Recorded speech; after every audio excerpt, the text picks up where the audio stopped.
கோடைக்காலம் வந்துட்டாலே வெயிலோட தாக்கம் ரொம்ப அளவுக்கு அதிகமாக இருக்கும். ஸோ கண்டிப்பாக சின்னவங்கலேருந்து பெரியவங்க வரைக்கும் ரொம்ப கஷ்டப்படுவாங்க. ஏன்னா வெயில் அந்த உஷ்ணத்தை நம்மளால தாங்க முடியாது. ஆனால் இது மாதிரி சூழ்நிலையில் நம்ம வெளியில் போகிற மாதிரி இருக்கும். ஸோ வீட்டை விட்டு வெளியே போயிட்டு ட்ராவல் பண்ணுற மாதிரி விஷயங்கள் இது மாதிரி விஷயங்கள் இருக்கும். வேலையை நிமித்தமாக வெளியே போக வேண்டியது இருக்கும். ஸோ அப்படி நம்ம போகும்போது நம்மளுடைய உடலோட எல்லா ஸ்கின்ல இருக்கக்கூடிய செல்கள்லாம் வந்து பார்த்தீங்கன்னா பாதிப்படையும். ஸோ அந்த பாதிப்புலேருந்து நாம் தப்பிக்கணும் அப்படின்னா நாம் என்னென்ன விஷயத்த நம்ம வந்து ஃபாலோ பண்ணோமா, நாம அந்த சன்லைட்லேருந்து நம்மளுடைய ஸ்கின்னை காப்பாற்ற முடியும் அப்படின்ற தகவலை பற்றி தான் நாம இன்னைக்கு வீடியோவில் பார்க்க போகிறோம். ஸோ அந்த தகவலை தெரிஞ்சதுக்கு முன்னாடி நம்ம சேனலை ஃபர்ஸ்ட் டைம் பார்க்குறேன், சப்ஸ்கிரைப் பண்ணிட்டு வாங்க. நாம உடனடியாக போய் சன்லைட்லேருந்து நம்ம சருமத்தை காப்பாற்றலாம். ஸோ நாம அதிகப்படியாக வெயிலில் சுற்றிட்டு வருவோம், அப்படி இப்படிலாம் பண்ணியிருப்போம், ரொம்ப ட்ராவல் பண்ணோம், அப்படி இது மாதிரி விஷயம் அலைச்சல் தெரிஞ்சது, இப்படி நிறைய பரபரப்பான இன்னைக்கு சூழ்நிலை வந்து நாம வந்து பரபரப்பாக ஓடிக்கிட்டு இருக்கோம். ஸோ அப்படி நம்ம பண்ணி ரொம்ப டயர்டாகிட்டு இருக்கோம் அப்படின்னு சொன்னால் கண்டிப்பாக நம்ம ஸ்கின், அதாவது நம்ம முக்கியமாக வந்து நம்ம முகம் வந்து ரொம்ப வாடி போயிருக்கும். ஸோ இது மாதிரி டைமில் நீங்கள் என்ன பண்ணலாம் அப்படின்னு கேட்டால், நம்ம வீட்டில் இருக்கக்கூடிய சின்ன சின்ன பொருளை வச்சு நாம் வந்து ரீஃப்ரெஷ் பண்ணிக்கலாம். ஸோ நம்ம ஃபேஸையும் கொஞ்சம் அழகாகவும் மாற்றிக்கலாம். ஒன்று, ரெண்டாவது அது ஹைட்ரேட் ஆனதுலேருந்து நம்ம மீட்டு எடுத்துடலாம். அதுதான் முக்கியமான விஷயம். ஸோ நம்ம வீட்டில் வந்து பார்த்தீங்கன்னா கண்டிப்பாக சந்தனம் இருக்கும். ஸோ சந்தனத்தை வந்து நாம் தண்ணியில் குழச்சிக்கிட்டு நம்ம முகம் ஃபுல்லாக அப்ளை பண்ணிவிட்டு ஒரு 5 மினிட்ஸ் இல்லை 10 மினிட்ஸ் நம்ம அது ட்ரை ஆட்டோமேட்டிக்காக உங்களுக்கே தெரியும். நீங்கள் முகத்தில் அப்ளை பண்ணால் அது ட்ரை ஆகிடும். ஸோ ட்ரை ஆன பிறகு ஒரு சில் வாட்டரில் வந்து நீங்கள் வாஷ் பண்ணி விட்டாலே போதும். ஸோ முகம் மீண்டும் வந்து அந்த சன்லைட்டில் இருந்த தோய்வு உங்கள் முகத்தில் இல்லாமல் உங்கள் முகத்தை பளிச்சுன்னு பிரைட்டாக ஆக்கி கொடுக்கும். இதுக்கு அடுத்தபடியாக பார்த்தீங்கன்னா ரொம்ப எளிமையான விஷயம் தான். இதுமாரி டைமில் வந்து பார்த்தீங்கன்னா நம்ம முகத்தில் சின்ன சின்ன பிம்பிள்ஸோ இல்லை வேர்க்குறோ இது மாதிரி விஷயங்கள் இருக்கும். ஸோ கண்டிப்பாக உங்கள் வீட்டில் வந்து உங்கள் வீட்டில் இல்லைனாலும் நீங்கள் இதை வாங்கி வச்சுக்கலாம். இந்த வெயில் காலத்துக்கு கண்டிப்பாக ரொம்ப நல்லது. சில டைமில் வந்து இது இன்னொரு விஷயத்துக்கும் பயன்படும். ஸோ அந்த பிம்பிள்ஸ் மேலேயோ இல்லை வேர்க்குற மேலேயோ அது மாதிரி வர இடத்துல வந்து பார்த்தீங்கன்னா அந்த நாமக்கட்டி அப்படின்னு சொல்லுவாங்க. அந்த நாமக்கட்டியை வாங்கி நீங்கள் வீட்டில் வச்சுட்டு அதை குழச்சி நம்ம கழுத்துல தான் அதிகமாக கருப்பாக அந்த தோல் வந்து மாறிடும். அந்த வேர்வை சுருக்கத்தில் வந்து ஒயிட்டாகவும் மேலே கருப்பாகவும் மாறிடும். So double colour triple colour வந்த மாதிரி இருக்கும். அது மாதிரி இடத்துல கண்ணை சுற்றி வர அந்த கருவாலையும் இது மாதிரி இடத்துல வந்து பார்த்தீங்கன்னா அந்த நாமக்கட்டியை வந்து நீங்கள் குழச்சி தடவிட்டு ஒரு 10 மினிட்ஸ் இல்லை 15 மினிட்ஸ் கழிச்சு நீங்கள் வாஷ் பண்ணினாலே அந்த கருப்பு நிறம் போயிடும். ரெண்டாவது இந்த வேர்க்குரு அந்த முகப்பரு அது மாதிரி இடத்துல நீங்கள் அங்கே மட்டும் டாட் வச்சிங்கன்னா கூட போதும். கண்டிப்பாக அது குளிர்ந்த தன்மையை கொடுக்கறதுனால அந்த ஹீட்டால் வந்த அந்த கொப்பளங்கள்லாம் வந்து ஆட்டோமேட்டிக்காக மறைஞ்சிரும். இது கண்டிப்பாக ஒரு பயனுள்ள டிப்ஸாக இருக்கும். ஏன்னு கேட்டீங்கன்னா இந்த ரெமிடியும் வந்து ரொம்ப வீட்டில் சிம்பிளாக உங்களுக்கு கிடைக்கக்கூடியதா. ஸோ கண்டிப்பாக வந்து நீங்கள் பயன்படுத்தலாம்.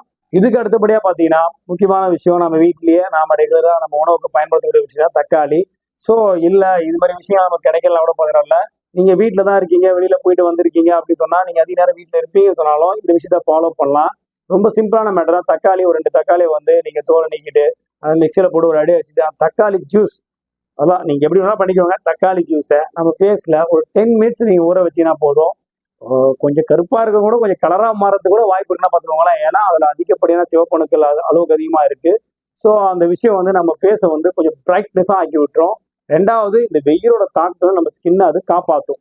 ஸோ நான் ஃபர்ஸ்டே சொன்னேன்ல, இந்த ரெமெடி வந்து இன்னொரு பாயிண்ட்டுக்கு யூஸ் ஆகும்னு சொல்லிட்டு. ஸோ இந்த நாமக்கட்டி வந்து பார்த்தீங்கன்னா அது மாதிரி வெயில் காலத்துல நாம மிட் நைட்ல தூங்கும் போது நைட்ல தான் இது பிரச்சனை ஸ்டார்ட் ஆகும். ஸோ ஸ்டமக் பெயின் மாதிரி இழுத்து பிடிச்சிக்கணும்னு சொல்லுவாங்க. அந்த மாதிரி டைம்ல வந்து பார்த்தீங்கன்னா அந்த நாமக்கட்டியை நீங்க தண்ணியில குழச்சி நம்ம தொப்புல சுத்தி வயிற்றுல தொப்புள் பகுதி இருக்கும், அந்த தொப்புள் பகுதியை சுற்றி வந்து நீங்கள் தடை விட்டாலே போதும். ஸோ உங்களுக்கு அந்த பெயின்லேருந்து ஒரு ரிலீஃப் கிடைக்கும். இது இல்லைனா வீட்டில் விளக்கெண்ணெய் அது மாதிரி விஷயம் இருந்தால் கூட நீங்கள் அந்த தொப்புல லைட்டாக போடலாம். சின்ன பசங்களுக்கு அதிகமாக போடாதீங்க, ஏன்னா அது ரொம்ப கோல்டு. ஸோ அவங்க கால் நகத்தில் தொப்புளில் அது மாதிரி இடத்துல வந்து பார்த்தீங்கன்னா நீங்கள் கொஞ்சம் அப்ளை பண்ணால் போதும். ஸோ அவங்களுக்கு அந்த பெயின் வந்து குறைஞ்சிரும், பெயின் இல்லாமல் மாற்றி விட்டுரும். ஸோ நாமக்கட்டி நம்ம 2 in 1 3 in 1 பேஸில் நம்ம யூஸ் பண்ணலாம்.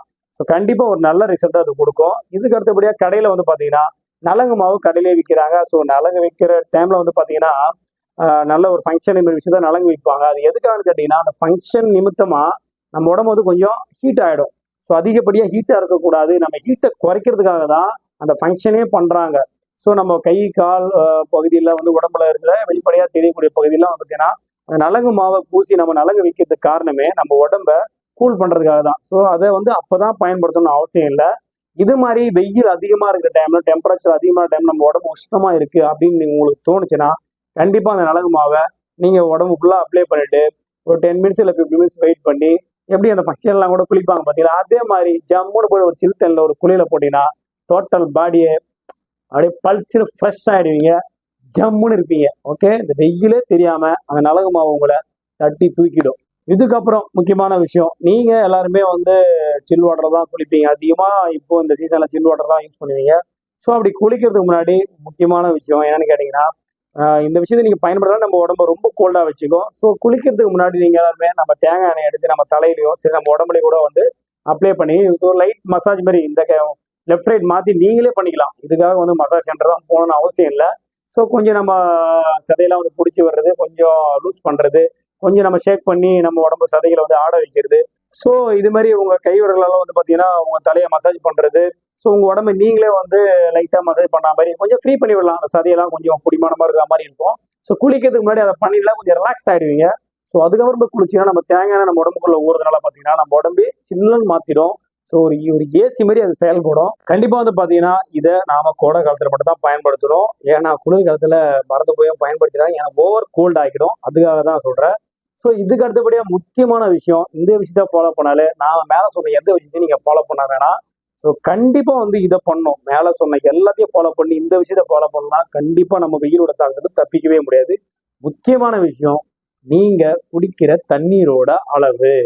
ஸோ கோடை காலத்திலே நீங்க 1 லிட்டர் தண்ணி குடிப்பீங்கன்னா கண்டிப்பா இந்த விஷயத்துல வெயில் அதிகமாக இருக்கிற டைம்ல கண்டிப்பா அதை டபுளா நீங்க எதை பண்றீங்களோ தண்ணியோட அளவு மட்டும் டபுள் ஆக்கிடுங்க. ஏன்னா நார்மலாவே நம்ம உடம்புக்கு ஒரு குறிப்பிட்ட அளவு தண்ணி வேணும். அதுதான் நீங்க இவ்வளவு நாளா கொடுத்துருந்தீங்க. ஆனா இந்த வெயிலோட தாக்கத்தால நம்ம உடம்புல வேர்வையும் அதிகமாகும். ஸோ நீரேற்றம் வந்து நம்ம உடம்புல கண்டிப்பா இருக்கணும். ஸோ தண்ணியை நீங்க கரெக்டா அளவோட நீங்க குடிச்சுக்கிட்டே இருந்தீங்கனாலே போதும். நம்ம உடம்புல எந்த பிரச்சனையும் வராது. சூரியனால கூட நம்ம உடம்ப தொட முடியாது. ஏன்னா நம்ம உடம்புல வந்து இயற்கையாவே பாத்தீங்கன்னா அந்த குளிர்ச்சி தன்மை, அதாவது வெளியில வெப்பம் அதிகமா இருந்தா நம்ம உடம்ப சில்னஸா வச்சுக்கணும்னு இயற்கையாவே நம்ம உடம்புக்குள்ள ஒரு ஃப்ரிட்ஜ் இருக்கு. அந்த ஃப்ரிட்ஜ் செயல்பட ஆரம்பிச்சிடும். ஸோ அதுக்கு தேவை தண்ணி. தண்ணி நீங்க கரெக்டா கொடுத்துட்டீங்கன்னா போதும். உள்ள இருக்கிற எல்லா உறுப்புகளையும் அது சில்லுன்னு பத்திரமா பார்த்துக்கும். நீங்க தண்ணியை கரெக்டா கொடுக்கலன்னா தான், தண்ணி இல்லைன்னா அதால ஒண்ணுமே பண்ண முடியாது. ஸோ அப்பதான் நம்ம உடம்பு வந்து பாத்தீங்கன்னா ரொம்ப ஹீட் ஆயிடும். யூரின் போக முடியாது, ரொம்ப கஷ்டப்படுவோம். ஸோ யூரினும் ஃப்ரீயா போகணும் அப்படின்ற விஷயத்துக்கு தண்ணி முக்கியமான காரணம். தண்ணியை கரெக்டா ஃபாலோ பண்ணி நீங்க பண்ணிட்டீங்கனாலே போதும். நாம இந்த கோடை காலத்துல ஈஸியா தப்பிக்க முடியும். ஸோ நாம சொன்ன இந்த எல்லா டிப்ஸுமே பார்த்தீங்கன்னா கண்டிப்பா உங்களுக்கு பயனுள்ளதா இருக்கும். உங்க ஃப்ரெண்ட்ஸ் அண்ட் ஃபேமிலி கண்டிப்பா ஷேர் பண்ணுங்க. ஏன்னா நிறைய பேர் வந்து இந்த வெயில்ல ரொம்ப கஷ்டப்படுறாங்க. அதுக்காக தான் நாம தினமும் ஒரு வெயிலுக்காகவே இந்த கோடை காலத்தை மக்கள் சமாளிக்கணுன்றதுக்காகவே ஒரு சின்ன சின்ன டிப்ஸுங்களை வந்து நம்ம சொல்லிக்கிட்டு இருக்கோம். ஸோ கண்டிப்பா உங்க ஃப்ரெண்ட்ஸ் அண்ட் ஃபேமிலிக்கு ஷேர் பண்ணுங்க. அவங்களும் பார்த்து பயன்பெறுவாங்க. அப்படியே நம்ம சேனலை ஃபர்ஸ்ட் டைம் பாக்குறீங்கன்னா சப்ஸ்கிரைப் பண்ணி வச்சுக்கோங்க. அப்பதான் நாம போடுற எல்லா தகவலும் உங்களுக்கு அரிய தகவல்கள் உங்களுக்கு உடனுக்குடன் கிடைக்கும். ஒரு நல்ல பதிவோட மீண்டும் வருகிறேன். நன்றி, வணக்கம்.